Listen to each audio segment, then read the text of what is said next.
Good morning, Debbie here. Today I'm going to tell you a story that illustrates the difficulties of having celiac disease and finding good health care. Excuse me. Happens every time I turn the camera on.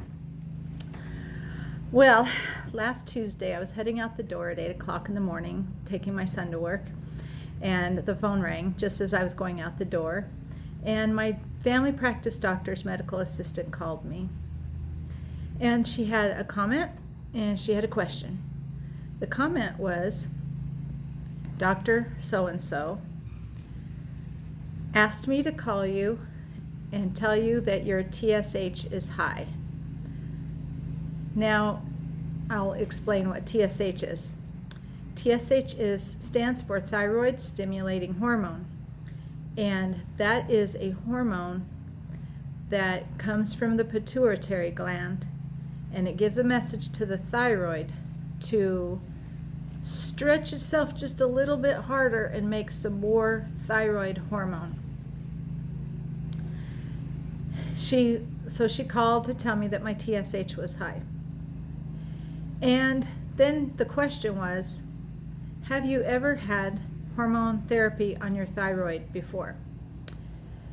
I was running out the door and I couldn't talk to her at the time, so I emailed her later in the day and gave her my history. And I won't go into that, but I was frustrated.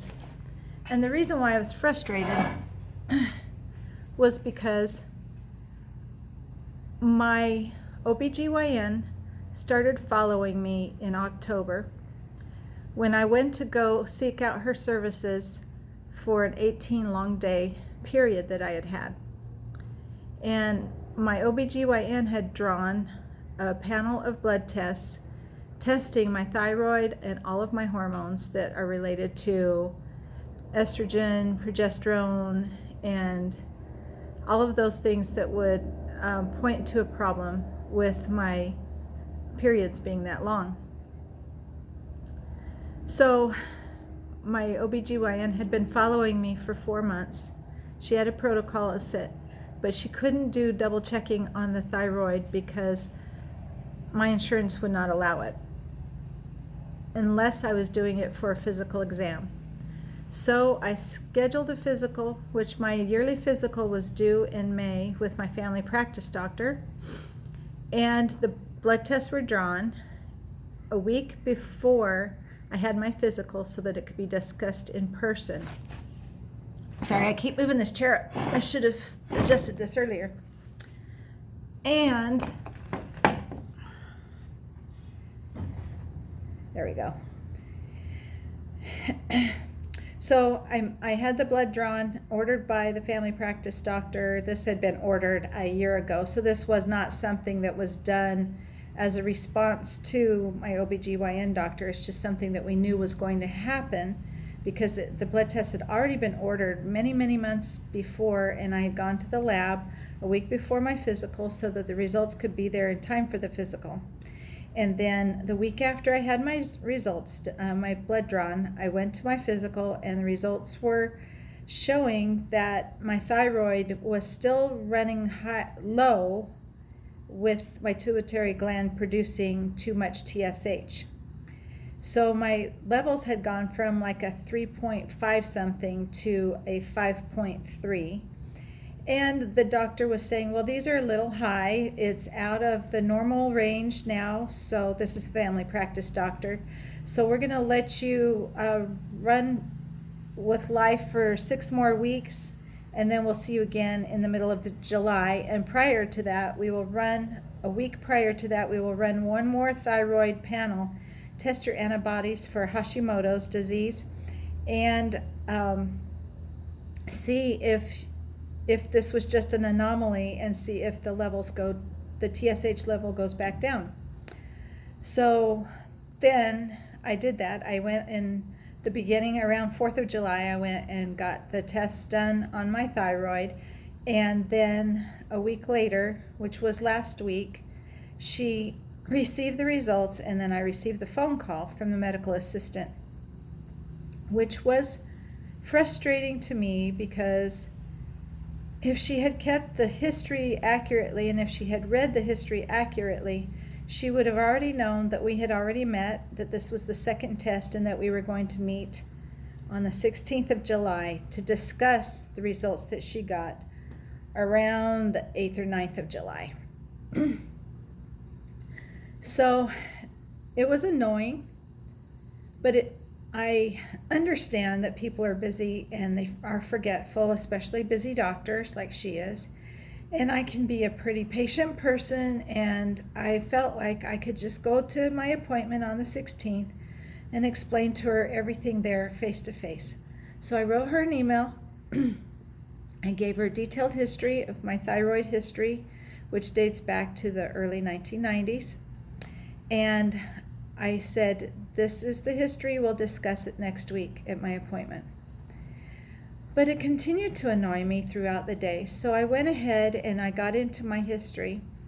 And as many of you have this ability now, if you are in a hospital network, as I am, all of your medical records are put in a centralized server, and doctors that are following you can then access what happened to you at the other doctor's office or at the ER or whatever, so they can see the comprehensive summary of your doctor visits and what your health is doing, which has its pluses and its minuses.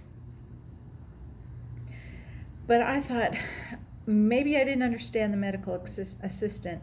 Maybe if I go back, medical assistant demanded that I call back in the afternoon, which I did. And when I did that, I could have clarified everything with the doctor if I had been able to reach her. I called towards the end of the day, around 4 o'clock in the afternoon, and I was not able to reach her. And I left another message.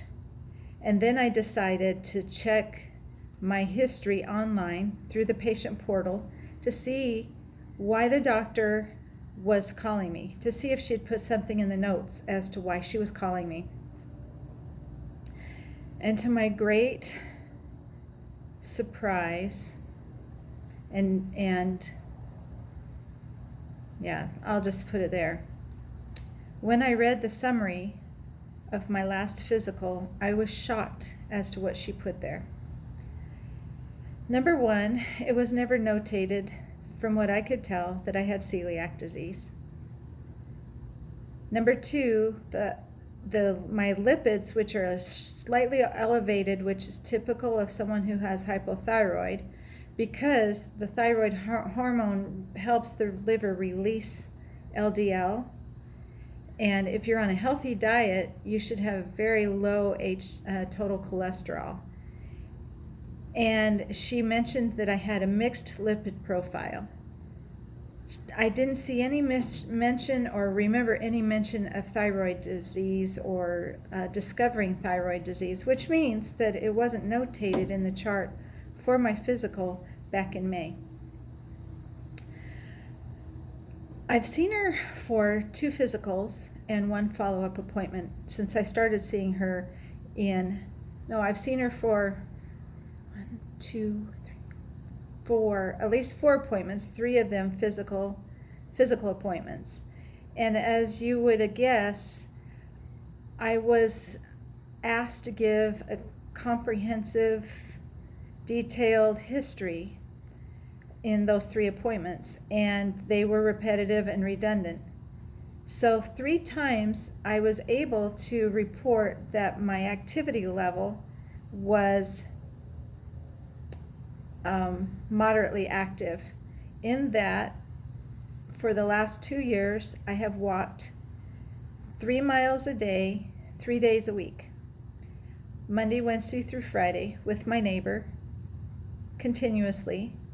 And on Saturdays I walk, Fridays and Saturdays I walk an extra 5 or 6 miles a day, twice a month, because we go to the parks at Disney and we walk everywhere. We try to walk when we can, so we log in up to 7,000 steps, sometimes 10,000 steps in just one visit. I also told her that I'm on my feet all day. And there were indicators of things that she said to me regarding needing support hose when I'm on my feet all day that indicate to me that she acknowledges that I'm not sitting at a desk all day. But none of that was recorded in my history, in my chart. I weigh 192 pounds. I weighed 5 years ago 232 pounds. I've kept the weight that I've lost off.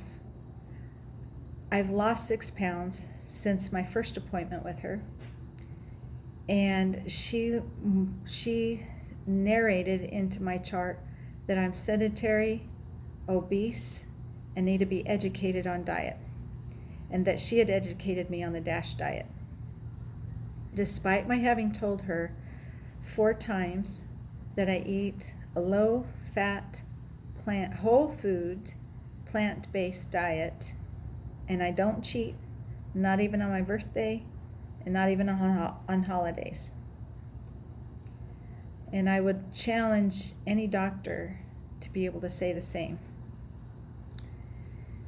She said that in the chart, she said that she needed to educate me on eating a diet low in saturated fat, and that she educated me on the DASH diet, which, if anybody understands the DASH diet the way I've seen it described on Google, is a diet that is primarily keto or paleo meat slanted, meaning low carbohydrates and animal products, which to me screams saturated fat and is against what I have done for the last 6 years. In fact, the last time I even had a morsel of saturated fat, and I mean a morsel in the amount of 3 pieces of roast beef this big, was 2 years ago. And since then I have not had a drop of saturated fat enter into my body. Now here's the challenge with the celiac disease. The challenge is that nowhere in my chart is it mentioned that I'm celiac that I can see. Not that she hasn't mentioned it, but online I cannot see any mention of celiac disease. And what we face in our isolated world of having to be ultra gluten-free with no cross-contamination, those of us who are biopsy and blood diagnosed celiacs, is that nobody understands. Nobody understands how strict we have to be. Nobody understands, and I'm saying people that aren't living close to a celiac, and many, many, many doctors. I have yet to find a doctor, except for one, who was my gastroenterologist in Iowa, where there's a lot of celiacs, understand that even molecules will make me sick for days, molecules of gluten. Therefore, I know I have to be strict on my diet. I know I cannot be reckless, a reckless eater. And I have a husband who has severe heart disease that he reversed on a low-fat, whole foods, plant-based diet. So my life is surrounded around keeping restricted diets going in our household to mitigate chronic illness. And yet I was portrayed as someone who had no idea about nutrition. And the frustrating thing about that is that's in my chart, that's in my network. If I change doctors, they're going to see the same thing. And it's going to influence their thinking, which is very, very, very frustrating. It makes me not feel like I can even go to a doctor now, because my insurance primarily only covers doctors in that network. In addition to that, it's very likely that my thyroid trouble is being caused by high estrogen and low progesterone from being a middle-aged woman. So all of the things that the family practice doctor wants to throw at it, and not addressing the celiac disease, which has been very well noted to be the cause of thyroid trouble,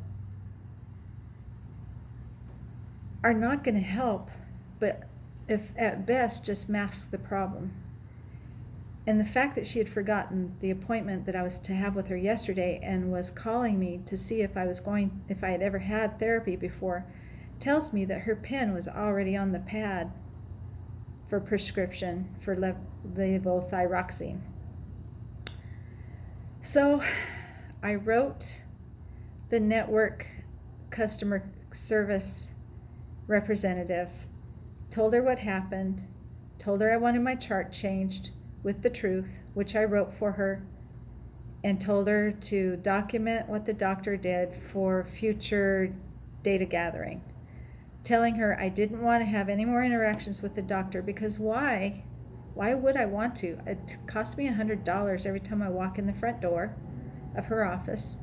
I have to wait an hour for her, and if she's going to misnarrate my history into a chart that's going to follow me everywhere, why would I want to pay another $100 to walk into her door, even if she attempted to make things right? So I received a phone call from the doctor, and I should have answered it.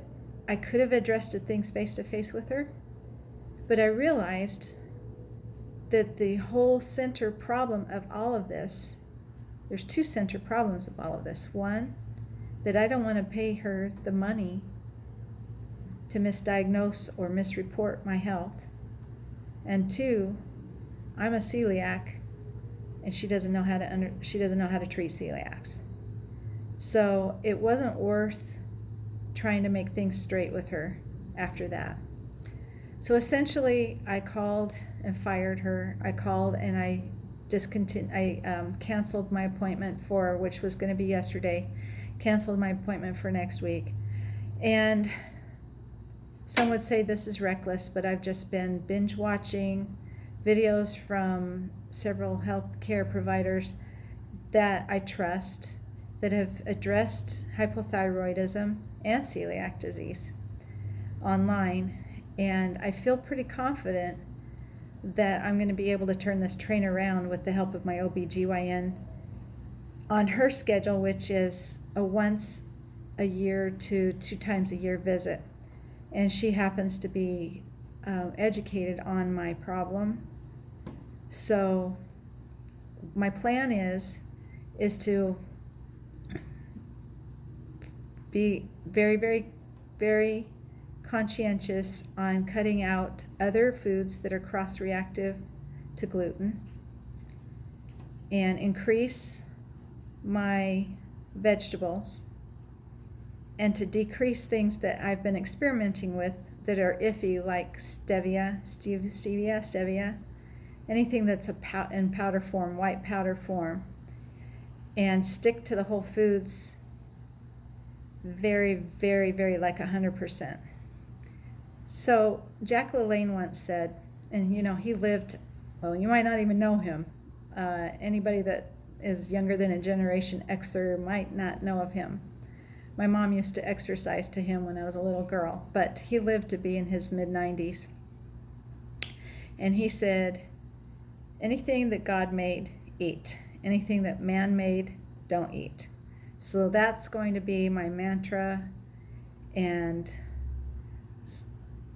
before I was having some vegan celiac processed foods occasionally, like char cracker or some char bread when I was feeling poorly for myself, which is great for celiac, but maybe not so great for someone who has thyroid trouble and who's trying to get their estrogen under control.